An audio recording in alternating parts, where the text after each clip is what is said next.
Sonic Boom Episode 102 Return to Beyond the Valley of Cubots, the Pontac and Graph episode. I had to reread that title to see if it was really true.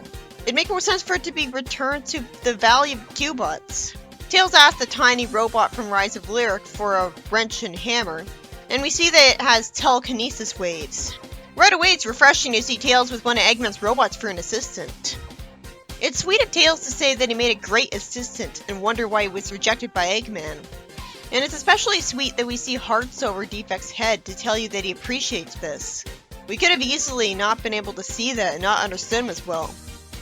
But then Tails ends up breaking something he owns because the hammer hits keep sending his Miles electric closer to the floor.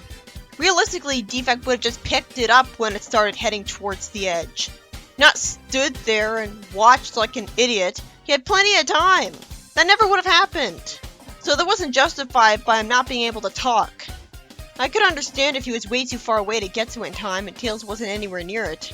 But he was literally facing the table it was on as it was happening. The story starts off with a complete idiot moment. It was sweet of Tails to not get mad at him. And he shouldn't have because it was his fault just as much as it was Defect's. And something of his breaking just gives him an excuse to do more tinkering in the lab because he has to fix it. So of course he wouldn't be that mad. It's just that you'd expect something built by Tails to be made of tougher metal than that, not just break the first time it falls from the table. Even real tablets aren't that easy to break. Then we see the huge trouble that Defect runs into from the fact that he can't talk. Oh thank God, Tails does get the idea to install a voice chip. But somehow, after Amy asks why he didn't install the chip earlier, pointing out a plot hole, instead of saying that he thought Dave would be uncomfortable with being messed with by an engineer, he just makes a stupid pun. Can you tell who wrote this? Defect wants his first word to be meaningful and wonders what to say, and screws up already because of it. That's relatable at least. It's a great character moment. He immediately admits that he hates being a lab assistant, but it was sweet of him to say that Tails is great. Like they anticipated that he'd look unsympathetic from that and immediately had him explain that he still likes Tails. It's a really good thing that he's appearing in more than just a video game. He gets fired from the job of the ice cream vendor's assistant because he somehow panics and sends the ice cream into people's faces, when he did a perfect job with sending ice cream to someone's cone before. Then he somehow sends Dave flying when he's trying to lift a barbell and gets someone insulting him for it. He also fails at being a stand-up comedian, which he somehow thought to try in the first place so he could sit through his painful failure. Knuckles would have worked better in this comedian role. Then he mopes about being a failure. Amy at least points out that Eggman's mad at all those rejected robots. Unfortunately, we do get to see the Cubot Valley again. That's impressive. And the mere fact that Defect falls for the female Cubot is not impressive. It goes right back to being extremely stupid. It looks terrible. And why the hell are they all in the exact same desert? Sonic said he was going to relocate them. You know, at the end of their debut episode? Why would they just go back to the same exact place so Eggman might find them again? Defect says he's going to protect them all. I assume he'll be terrible at it for even more bad comedy, since the whole episode has been torturing him so far. And I just think about how this rejected robot village concept was done way better in AOSCH. The show makes AOSCH look way better than it is. I don't know why people think that the show's a spiritual successor to it. Defect tells them that he'll lead a rebellion against Eggman. He's really ambitious. I can sympathize with his desire to validate his life, but he really should have just stayed where it was safe. He uses his silver-like telekinesis to bring the Cubots to Eggman's base, and he really does throw them at the Motobugs. Eggman looks amusingly annoyed and says, "Next time I'll keep my ideas to myself." I ended up chuckling for the first time ever watching the show, since I hadn't watched the network episode yet at the time. This was the first time I ever laughed at the show on the first watch of an episode. And just my luck, it was from the Pontac episode. Eggman gets captured in a crane and is forced to do some sweeping as Defect sits in a chair. He tells Eggman to fetch his guests some beverages. Somehow, Tails feels bad for Eggman already.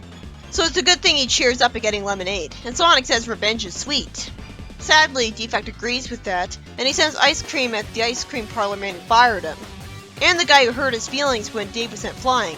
Well, at least I can understand why he'd want to relieve stress like this.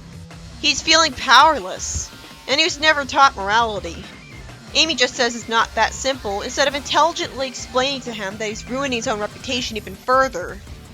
I really hate that. She's not that stupid. And Defect sends stuff from the comedians club at the heroes, who got in trouble with the audience because it was Sonic who spurred him to get revenge. I love how good a job Defect is doing against the heroes for once with his telekinesis. He immediately sends boulders to the giant robot sent to fight him by Eggman. Then he threatens to hurt female Cubot on Defect, and Sonic has to save him. So the giant robot sends missiles towards Sonic while Defect uses his telekinesis to attack the giant robot, somehow in a way other than completely demolishing it, tearing it to pieces with telekinesis. So Eggman flies away in the giant robot, even though he had no reason to retrieve. It's so undamaged looking that it can still fly. And I can barely tell it's damaged at all, almost like the show is just that low budget. That's not satisfying for an action scene to have the big robot look barely damaged at the end. It's supposed to constantly keep getting more damaged. Is this always a problem?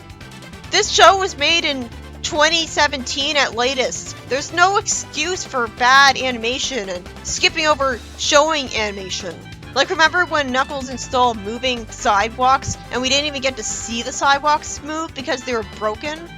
And while he spent the whole episode assuming that something awful would happen to Defect to justify why he's not in any more episodes, like what happened to Art, instead, Defect just calmly tells the heroes that his true calling is to protect the Cubots, who realistically would have all pressed the self-destruct button on themselves by now, since they somehow kept doing it even after they saw it happen to others.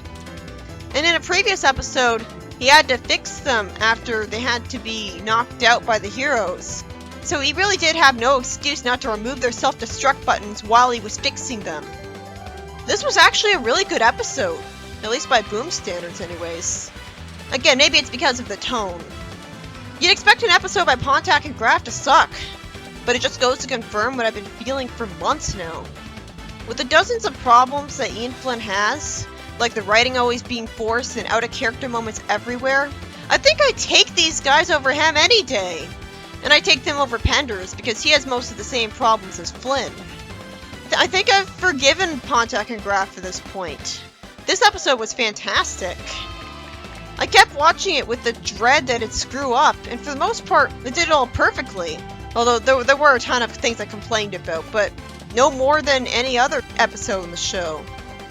The only unique problem I recognized from them was that Tails made a stupid pun instead of just explaining properly why it took so long to give Defect a voice. Logic would dictate that either he wouldn't have the voice chip already made, or he had held back on giving him a voice because he assumed Defect would be really uncomfortable with him altering his body. This episode was about the show finally using the concept of Defect, who has a stupidly spelled name. I'm just gonna spell it the normal way you spell Defect.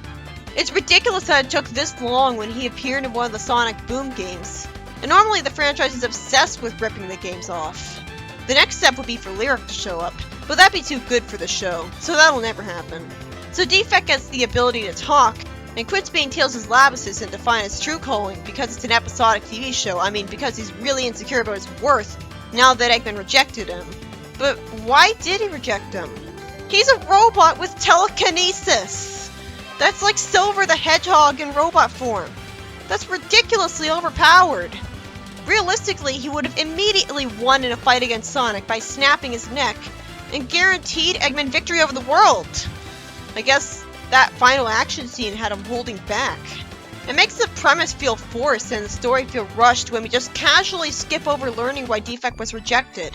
Not everyone has played the Sonic Boom games. They must have explained that in the game, but I'd like to get the show's version of things, and they shouldn't have assumed that everyone who watched the show played the games. I don't see why it'd ever reject someone like Defect. The heroes were helpless in their fight with him. I was impressed by the whole thing. How he easily sent stuff flying at them while cool fight music played to really create that atmosphere. It makes sense at least that he'd become obsessed with validating his life because his own creator rejected him. And nothing's ever good enough for him, not because he becomes unsatisfied, but because somehow the writers managed to convolute him to cause all sorts of troubles to the civilians just to make him miserable. This is a very mean-spirited episode. I don't buy that he could be that clumsy with his telekinesis powers. He'd have no problem giving people their ice cream. I can imagine that his powers work by him imagining an object moving. So how would it move in a way that he doesn't want? He'd have to be intentionally trying to do that to Dave. We could have explained it as, because he's Eggman's robot, he's hard programmed to cause mischief to the people who don't let him rule over them, because that's what Eggman would want. It'd make more sense if he was doing it on purpose. Why did he ever think he could be a stand-up comedian? Everything about his time before he joined the Cubots was ridiculously forced and stupid, and hard to watch because of it. He wouldn't be clumsy with that kind of ability. We should have just cut to the Cubot Valley and skipped over all that forced garbage. But if we did that, then we wouldn't have had the satisfaction of seeing him get revenge on the people who made him feel bad. We wouldn't have a logical reason for why he was acting out. And he never would have done it at all, so the rest of the plot couldn't have happened without him being unbelievably clumsy. So the story was forced.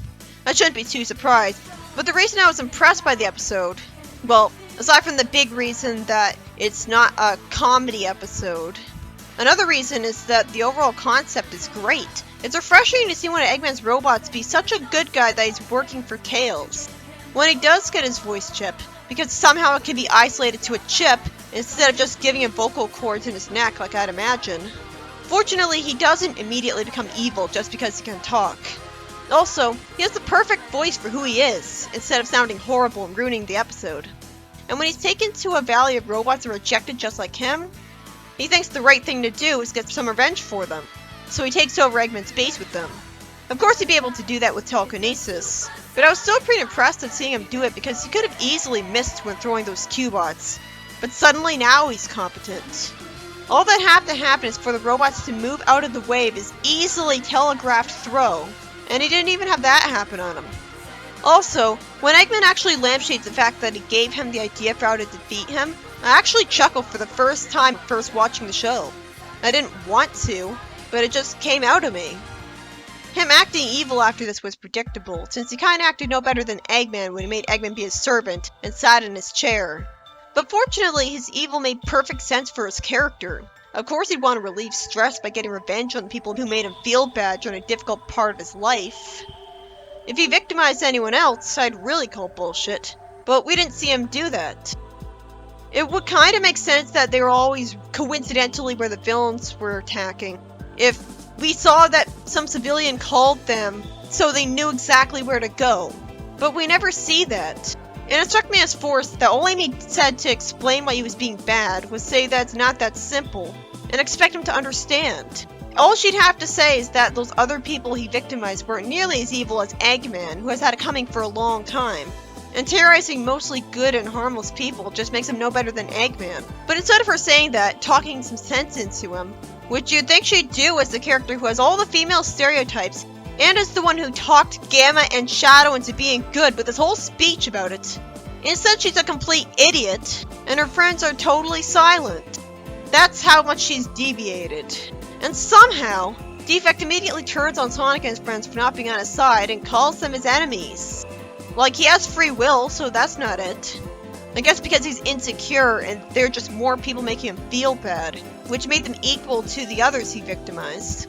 But still, after all they did for him, like giving him a voice in the first place, it's confusing that it's that easy. And while I was impressed by how great a job he did against them in a fight, it could have been way better. Of course, he's not that evil, so he wasn't trying to kill them, just throw stuff at them.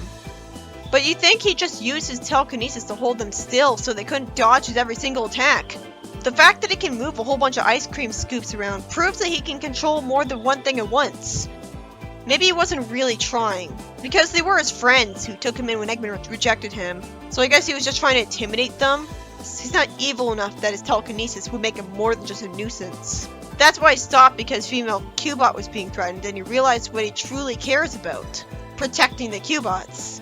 That's why when he was given a voice, he said he wants to find his true calling, make a difference in the world, and yet his first thought was to get an honest job like everyone else, instead of immediately wanting to replace Eggman and rule the world, which would have been incredibly rushed and frustrating writing, immediately punishing Tails for helping him.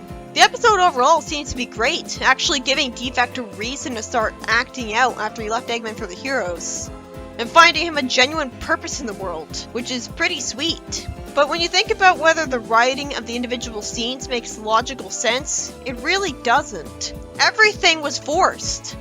I don't even see why he fell in love with the female Cubot, but it happened just because she calls herself a girl when she doesn't look anything like one, and it's just Cubot with a stupid wig. How did he get that wig? Sure, it was convenient that they managed to find some bald woman with a wig and steal it, or rob a wig shop successfully when they're all idiots. So the first half of this episode is really frustrating, even if it is a necessary evil. But thankfully, the episode's not frustrating for the reason I thought it would be. It wasn't anything like Sonic Colors, more like an unofficial sequel to Rise of Lyric. It wasn't even anything like Shattered Crystal. The only time it was obvious that Pontiac and Graff wrote the story was when Tails made a pun out of nowhere, and even then, they didn't linger on it like in Sonic Colors where they lingered on every joke. Instead, it looks like they learned their lesson from Sonic Colors. It was a story that mostly impressed me, with a sympathetic villain who I could understand the motives of completely. And that's way too rare for the Sonic series. That's a great change of pace. A really bad story would just have him want to take over the world the minute he gets his voice chip, which I was worried about happening because it'd be so predictable for him getting a voice to go horribly wrong, since nearly every time Tails does inventing it goes horribly wrong. Oh yeah, why didn't he just communicate by writing stuff down or using a speak and say, like Stevie did Malcolm in the Middle? The minute I saw him trying to get materials for Tails, I wondered why Tails didn't anticipate him having trouble and give him a note and pencil. Even that was forced. It was sweet of him to not get mad at him when something he owned fell and broke, but he was still given the idiot ball, and so was Defect. Realistically, it makes sense that he'd want a voice anyways though, because it'd be much faster to just talk than have to write stuff down. People would just get impatient with him. I'm impressed that we saw a Defect again, and he was a believable character with a genuine character arc. He's way more believable and realistic than Knuckles and Sticks, who are usually just used as just one-dimensional punchlines. But it was frustrating that everything bad that happened to him was forced just to make him want revenge. You'd think that Tails would have programmed his clumsiness out of him if he was gutsy enough to give him a voice chip.